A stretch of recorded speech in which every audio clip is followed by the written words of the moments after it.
serve the same God back in the time of David. I want to talk about 3 practical steps that you can use to become more consistent. I'm not coming across like I'm a consistent person all the time. I will never talk to you about something that I've not struggled with myself.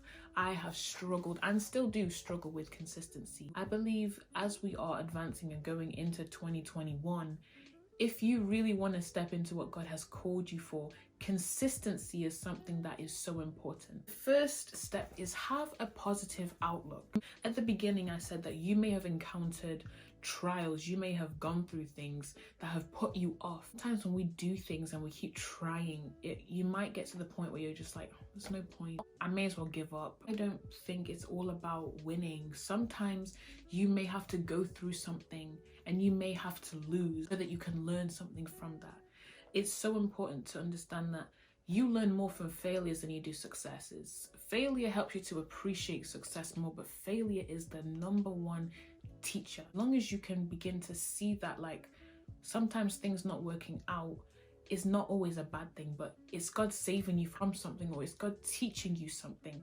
Then when you go into something, it's not like I have to win, if I don't lose this amount of weight, or if I don't make these many sales. Sometimes not making the cut teaches you something that equips you for greater things. And that leads me on to my second point, is enjoy the journey. God cares more about your character than he does the end result. God is a God of the journey. He wants to teach you. Reaching the top of the mountain is the end goal. The real learning happens from when you start to when you get to the top.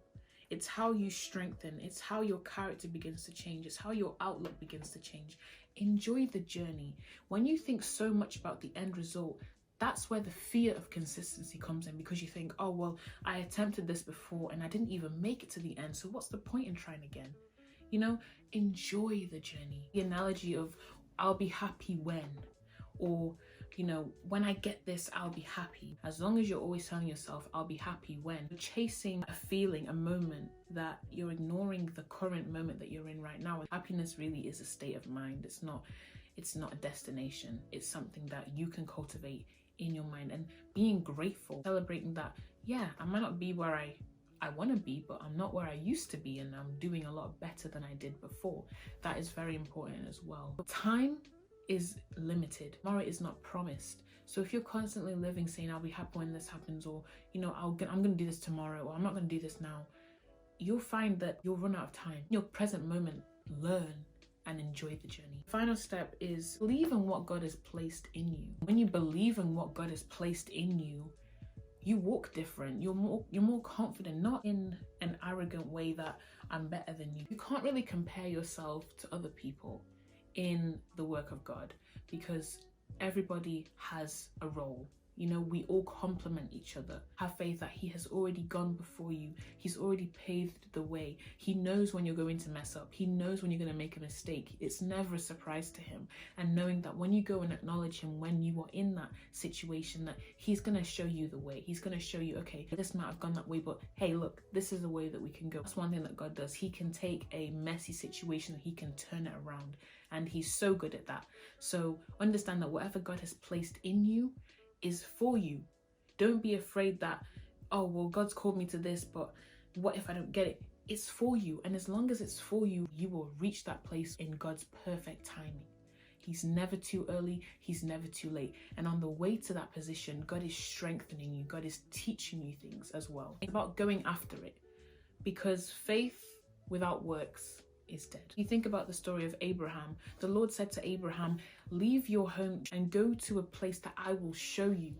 God didn't say, leave your home, you're going to go to this place. He said, leave your home and go to a place that I will show you. Meaning that the time in between him leaving his home and getting to the place where God's going to show him was faith. He needed faith. He didn't know where he was going, but he had to trust. He said that you're going to be a father of many descendants. Abraham had to trust that God knew what he was doing, and that Abraham can be that person that God is calling him to be. And then Abraham had to have faith to leave his hometown, even though he didn't know where God was taking him, but knowing that when he reaches that place, God is faithful and will show him the way. So believe in yourself, but not just that, but go after it as well. Don't sit on your talents, because your gift will make room for you. If you're sitting on your gift, if you're procrastinating, you're gonna see that manifestation. You need to go after what God has called you to. That's what the enemy wants. He wants you to put things off. He wants you to doubt yourself. He wants you to doubt God. He wants that. In 2021, sis, bro, we need to come after everything that God has said is ours. I believe that 2021 is the year where we need to step up.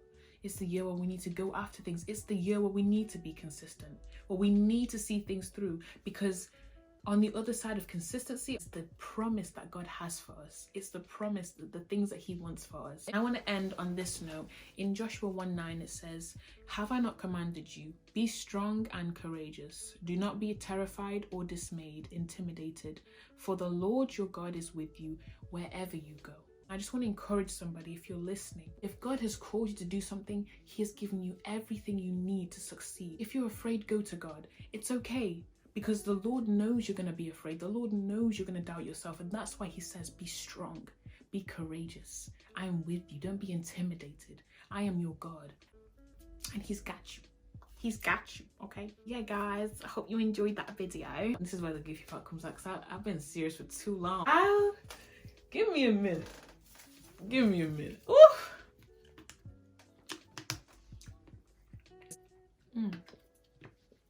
I hope you enjoyed that video. Make sure you like, comment, and subscribe for more empowerment, more encouraging messages. And I'll see you in my next video. Bye. I really need to I need to come up with an outro, because this stuff is too awkward.